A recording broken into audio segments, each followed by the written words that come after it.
नमस्कार. शेतकरी राजा आणि हवामान अंदाज या यूट्यूब चॅनलमध्ये मी ऋषी आहेर आपले सर्वांचे स्वागत करीत आहे.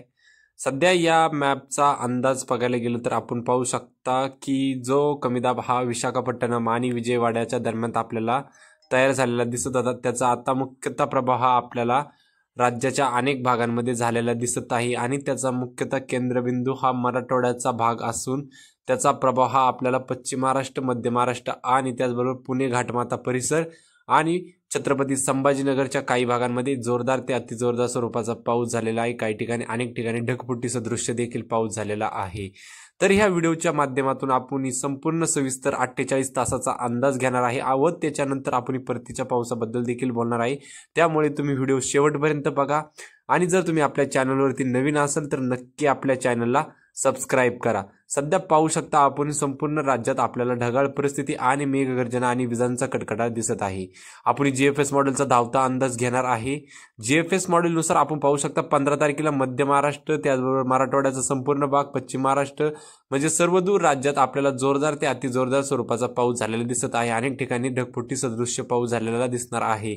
त्याचबरोबर 16 तारखेचा अंदाज पाहायला गेलं तर राज्यात पावसाची स्थिती ही कायम असणार आहे. विदर्भ आणि कोकण किनारपट्टीला पाऊस वाढवते. मध्य महाराष्ट्रात देखील जोरदार स्वरूपाचा पाऊस असणार आहे. मराठवाड्यात पावसाची तीव्रता ही 16 तारखेला कमी होते. 17 तारखेला देखील हेच पावसाचं वातावरण सर्वदूर राज्यात असणार आहे.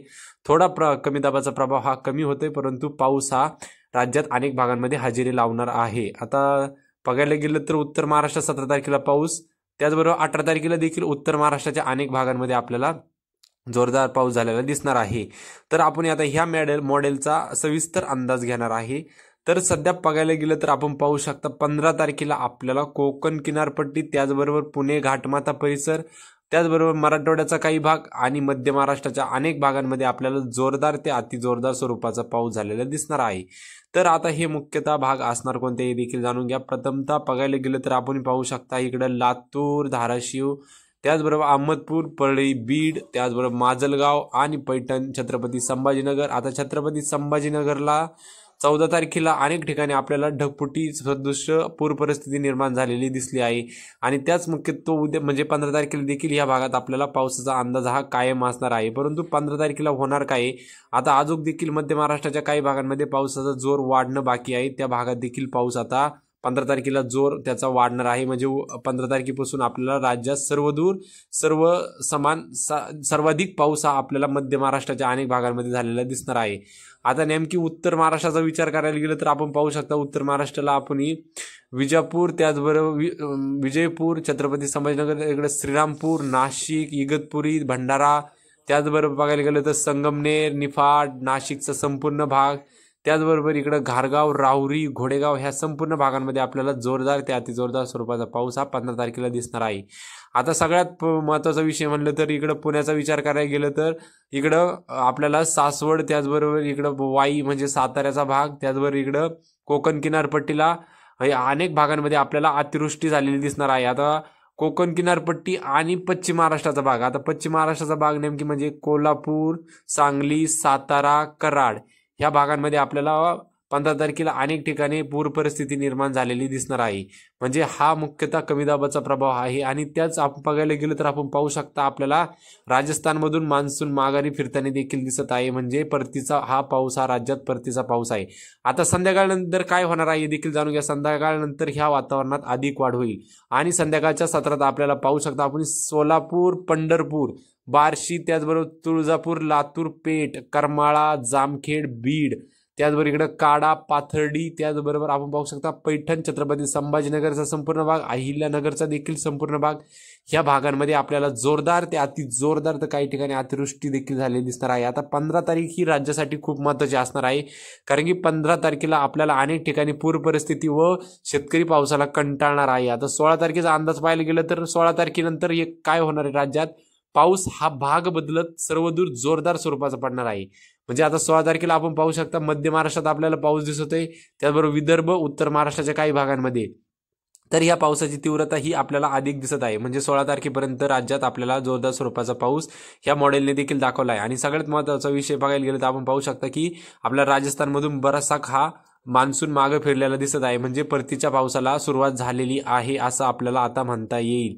आता 17 तारखेला आपण पाहू शकता, 17 तारखेला देखील मराठवाड्याचा भाग, त्याचबरोबर इकडे जालना, अकोला, नागपूरचा संपूर्ण भाग आणि त्याचबरोबर इकडे पाहू शकता आपण मध्य महाराष्ट्राचा देखील संपूर्ण भाग, ह्या भागांमध्ये आपल्याला जोरदार ते अतिजोरदार स्वरूपाचा पाऊस 17 तारखेला देखील झालेला दिसणार आहे. म्हणजे राज्यात पावसाचा मुक्काम हा सर्वाधिक कालावधी पावसाचा सप्टेंबर महिन्याच्या शेवटच्या आठवड्यात देखील असणार आहे, याची शेतकऱ्यांनी दक्षता घ्यायची आहे. पहिले 2 आठवडे राज्यात कमी पाऊस झाला, परंतु हे लास्टचे जे 2 आठवडे आहे ते राज्यात सर्वाधिक सरासरीपेक्षा अधिक स्वरूपाचा पाऊस घेऊन येणार आहे, याची शेतकऱ्यांनी दक्षता घ्यायची. या काळात शक्यतो काळजी घ्यायची. दुपारनंतर आपल्याला राज्यात पाऊस हजेरी लावताना दिसणार आहे. विजांचा कडकडाट त्याचबरोबर मेघगर्जना ही या पावसाच्या काळात आपल्याला झालेली दिसणार आहे. आता 19 तारखेला पाऊस थोडी विश्रांती घेईल, परंतु आपण पाहू शकता 19 तारखेला दुपारनंतर पुन्हा राज्यात पाऊस जोरदार हजेरी लावते. सोलापूर, अकलूज त्याचबरोबर पुणे घाटमाथा परिसर, बारामती, इंदापूर, दौंड, करमाळा, जामखेड, छत्रपती संभाजीनगर, अहिल्यानगरचा देखील सर्व भाग, या भागांमध्ये जोरदार ते अतिजोरदार स्वरूपाचा तर काही ठिकाणी अतिवृष्टीसारखा पाऊस आपल्याला ह्या मॉडेलने दाखवला आहे. आता ह्यो अंदाज कितपत खराब होतो हे देखील आपल्याला जाणून घेणं गरजेचं राहील, कारण की जसं जसं वातावरणात बदल होईल तसं तसं हवामानात देखील बदल होत असतो, याची शेतकऱ्यांनी दक्षता घ्यायची. आणि आता आपले मोठे व्हिडिओ बनवायचं कारण एकच आहे की कारण की आपल्याला ज्यावेळेस आजचं हवामान आपण बघतो त्यावेळेस उद्याचं देखील हवामान तेच राहते की हवामानात काही बदल होते हे देखील शेतकऱ्यांनी जाणून घ्यायचं आहे. आपण पाहू शकता 20 तारखेला राज्यात परतीच्या पावसाला मुख्यतः सुरुवात ही राज्यात आपल्याला 20 तारखेपासून झालेली दिसणार आहे. आता 20 तारखेपासूनचा जो पाऊस असणार आहे तो दुपारनंतर मेघगर्जना आणि विजांचा कडकडाट आणि भाग बदलत अनेक ठिकाणी जोरदार ते अतिजोरदार स्वरूपाचा पडणार आहे.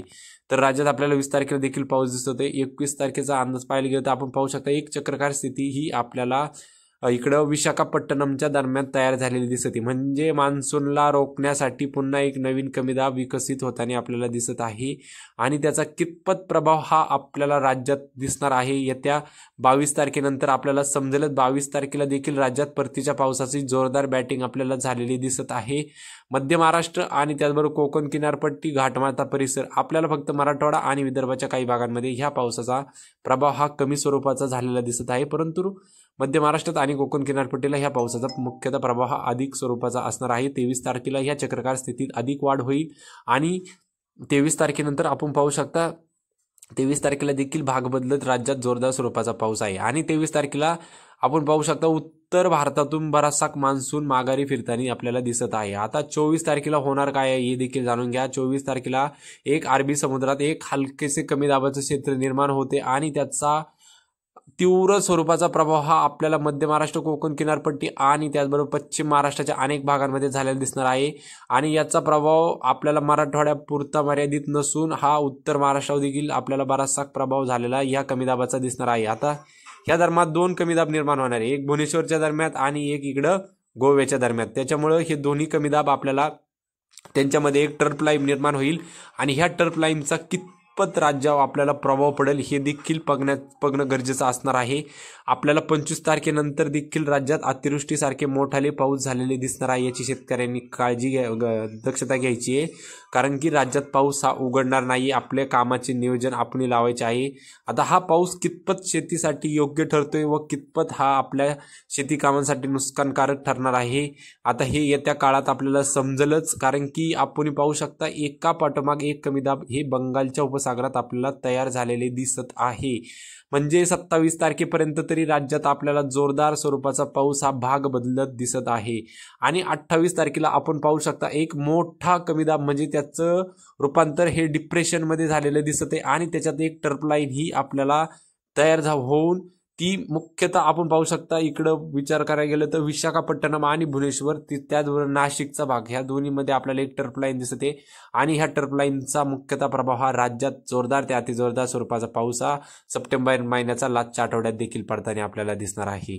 जर तुम्हाला ही आपली माहिती संपूर्ण आवडली असेल आणि जर तुम्ही आपल्या चॅनलवरती नवीन असेल तर नक्की आपल्या चॅनलला सबस्क्राईब करून घ्या. असाच प्रकारचा डेलीचा हवामान अंदाज हा आपल्या चॅनलवरती अपलोड केला जाईल. धन्यवाद.